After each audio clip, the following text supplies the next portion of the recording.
Wayne Ray, one of the co-founders of the Canadian Poetry Association, which would have been when, Wayne? January 15th, 1985. 1985, January 15th. That was a while ago. You're looking good. Exactly. Us poets, us poets. We poets, is it us poets or we poets? I guess we poets don't age much. Look at Joan, she's like 742. She looks like she's only 30. Wayne has a new book out, Going Down Goose Lane Toward Broken Jaw, Fredericton Poems and Stories. He's launching, you've already launched it? I launched in Fredericton in April, and we had one launching in London. Okay, so this is the first Toronto appearance of you in this book. Well, we can't wait. Come on up, Wayne Ray.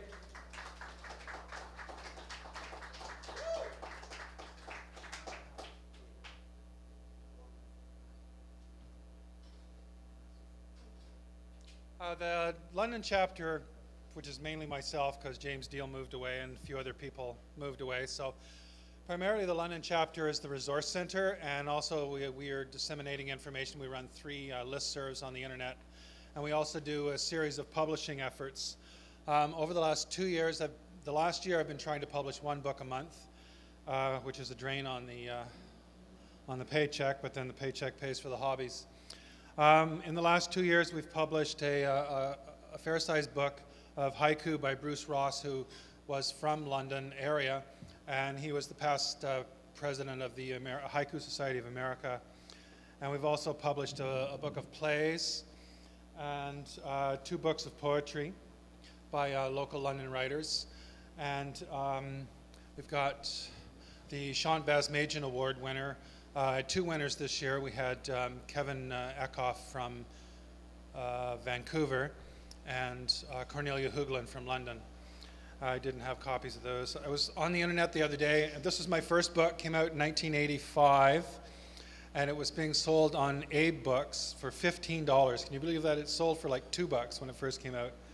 Went into a second printing. There's like 700 copies out there. I don't know who the heck owns them, but $15 I had to pay for my own book. Well, I didn't have any left. I was working in New Brunswick with Canada Post when I first got hired full-time, and I only knew Joe Blades from Broken Jaw Press and the people at Goose Lane Editions, so that's where the title came from. Sometimes I plagiarize myself, so there's lines that appear in different poems. George, what is it you saw or didn't see when you walked into that country, blinded by glory, the ins and the outs, the lights and the oil, the sand and the stone, the burqa and the bazooka? What was it you saw or didn't see before dropping terror on that innocent country, sitting in a tavern on that Friday night, if you can remember the tavern, or the night for that matter, planning everyone else's life? It was the night before giving those orders, go to war, but keep the peace. You thought you were protecting the world from terrorists, forcing your democracy on Allah Akbar, inflaming the Arab fatwa captured by Al Jazeera. George, believe me when I say you won't be remembered for your vision as Commander-in-Chief of the U.S. military and the coalition of the willing. You think you are every man and all men, well, except the French whom you now despise, so I guess you will never ever come across Voltaire, who wrote about you 200 years ago when he said, every man is guilty of the good they did not do. I'll get the sappy one out of the way. Well, not sappy, but I was sitting and sorting mail at the post office, and I think we had like 7 million pieces of mail go through the plant last Christmas. And whenever somebody passes away, the letter carrier just scratches across the letter and writes deceased, except for this one time. And it was like 3 days before the anniversary of the death of my father. Back at the post office in London. Over the years, sitting, sorting mail in the post office, looking at the postcards and dwelling on people's lives and thoughts, I see the same thing every day, a single line stroked through an address, deceased, written upon it by the letter carrier. 5 days before New Year's, 7 million letters this Christmas thinking about him this season. One letter out of how many? One letter in an unknown hand. One goddamn piece of paper. My hand shaking, gasped breathing, never a vision until now. One damn letter in shaken penmanship written across the crossed out address. My dad is dead.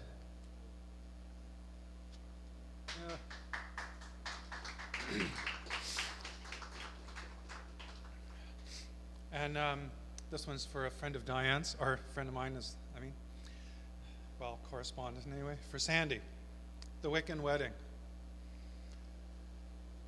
Upon awakening, ivory-handled dagger placed silver-edged near my heart, 5 bronze double-edged daggers, random placement, arms, legs, tummy, breast. I see you there in a thin veil placed across my sleep-encrusted eyes, cloaked in a crimson gown I had never seen before. My hands are not tied, but I cannot move. You are holding a sword and reading words I didn't understand or recognize. Oh, to be in a dream. Oh, to be a dream or in a dream. To be a shadow on the ceiling more than this. Secrets unfold in the morning air, but your eyes are calm, and I feel more trust than the thrust of this dagger conjured up in my waking, walking, wandering mind. Then I see the candles placed around the bed and the white flowers draped in pearls, you holding out 2 silver rings, the ceiling fan forming a halo around your head. And now I remember saying, I do.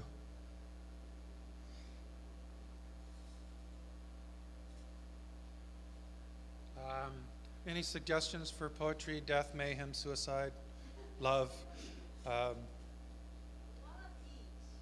One of each. Okay. More death. A what? More death. More death. Oh, okay, I got a good one. Okay.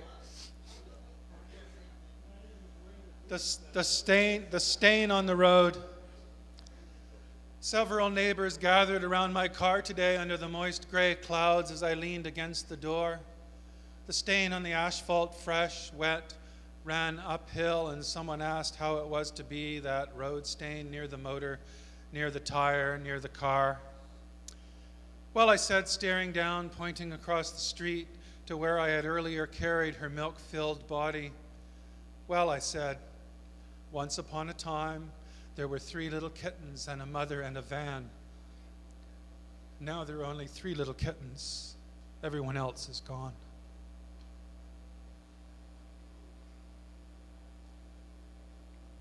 And this is the where I've plagiarized myself, but it's a humorous poem.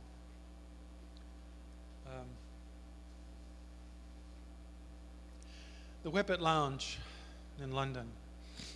At the tavern on the Friday night, if you can remember the tavern of the night for that matter, dancing with your shoes off amongst the college kids, gyrating and groping each other as if it were they who had discovered darkness and rhythm.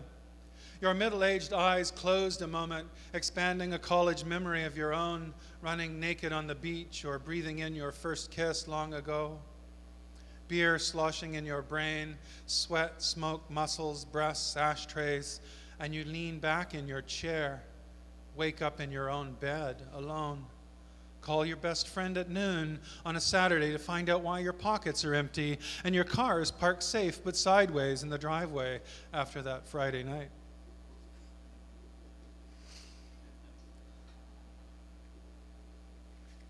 The book was dedicated to Jones, for those of you that may remember Jones. Committed suicide on Valentine's Day several years ago. So the introductory poem is a haiku for Dan.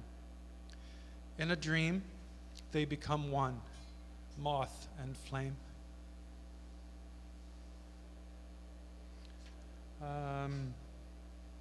Okay, we were venturing, the love poem was next, right? Okay.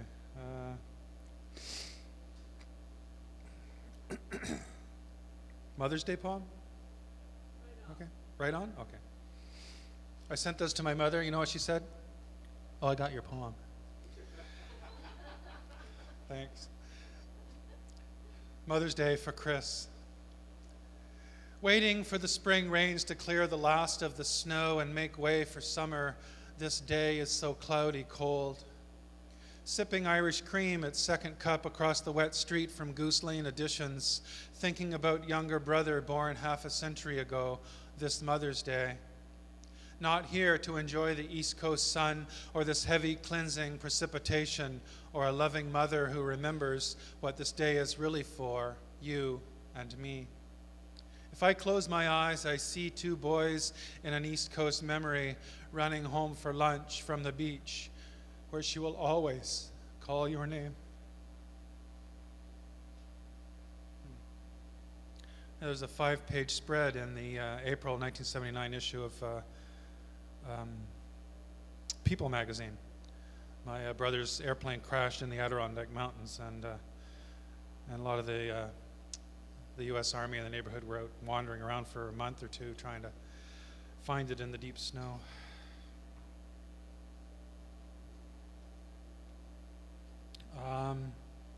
And for my now, let's see. I'll just read a couple more, and I'm not going to get into the short stories. I had a review in Arc magazine by Ann Burke, and basically she said Wayne calls them short stories. They're really just little vignettes. But anyway, so she didn't think there would be a novel coming along soon, you know. But the stories in the book are linked stories based on not so much more on synchronicity than stream of consciousness. The people may not necessarily meet each other, but at some point in each story, they pass each other, or they, it's like two people walking on the street.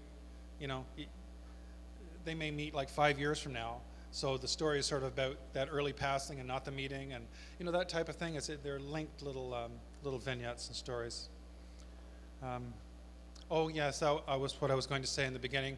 The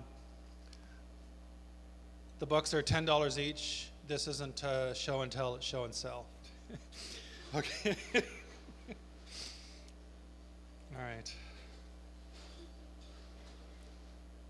I thought that was cute. Well, they're 15 in the stores, but this is a special CPA price. It is. Yeah. I hope so.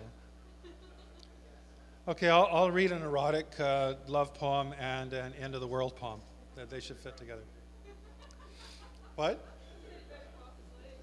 Yeah. This is the erotic love poem, or erotic poem, I guess. The Narcoleptic Somnambulist. At the end of the yard where she fell asleep standing in the sun, the trumpet vine crawled up her shoes and crept around her ankles, gently making its way up both her legs in the hot summer sun and twisted across her thighs. Trumpet vine bloom just below the navel. Orange blossom. No fairies here, no dancing, just joy and soft-breathing narcoleptic things as the vine slid around her breasts from where a bead of sweat softly fell. She smiled in her dreams, felt his arms around her body, and as the vine inched and inched upward, she thought, what a gentle kiss upon my neck. And she became covered in blossoms. He whispered, I love you, in her ear. She began to wake and thought of walking. The trumpet vine eased off her skin and slid to her feet as she only saw the hose in her hand and the water flooding the garden as the earth listened.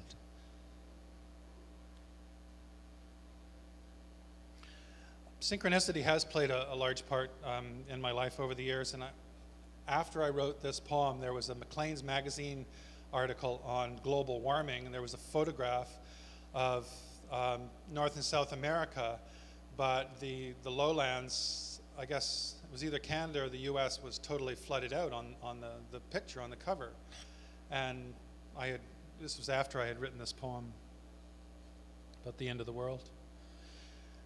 Every 13,000 years, The day the earth was listening to her own heartbeat sleep, all too rhythmic shoreline pulse, river veins fed ocean tide. The day the earth listened to her labored, sky-filled breathing, village and city-scarred skin, and to the endless grains of human sand and ulcer burned in her molten mantle. Steamed breath crept up, air rose in arrows. Geysers melted glaciers, oceans filled riverbeds, and more. Tectonic plates shifted to form a new skin. The day the earth listened to her own heartbeat sleep, the grains of human sand became one with the veins of ocean tide. Her redesigned skin, wet with the wealth of water, absorbed their pulse of history with hers. The day the earth was listening, she shifted on her axis, exchanged poles in her symbiotic journey around Mother Sun. Thanks.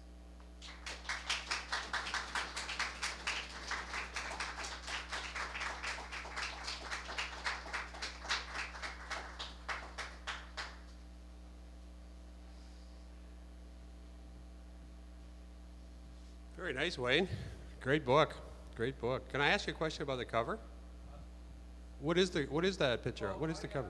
I took the Toronto contingent of Boy Scouts to a national jamboree in 1978 to Fredericton, New Brunswick, and I was the quartermaster. That's I had a 300 millimeter Russian tackle lens with a 2x converter. So that's a 600 millimeter shot. He was about 12 feet from this wall. It was a giant rubber wall up to the ceiling, and it took about 5 kids on each side to push it. It was on this big mud plate. And it was the only one where the ball and the kid were covered in mud. So from a distance, it looks like he's standing right up against it. Yeah. That's what it was. It was a Boy Scout. I love it. I think it's a great cover. And Art Scarborough. Yeah. Scarborough Council. I just started up about a year or two before, and I won first prize in their dog competition in 87 or 88. Great. I always enjoyed that picture. It's a great cover. I think it's a great cover. Okay, we're going to have a couple of open mics. Nope. Duncan, you want to come up? And then we'll do a workshop. And that will be Dorothy's. So we'll do Duncan first on an open.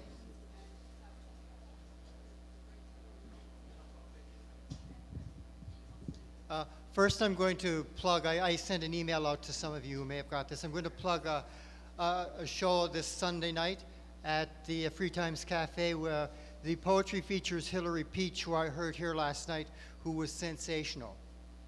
It's very much spoken word. It's not a reading. It's not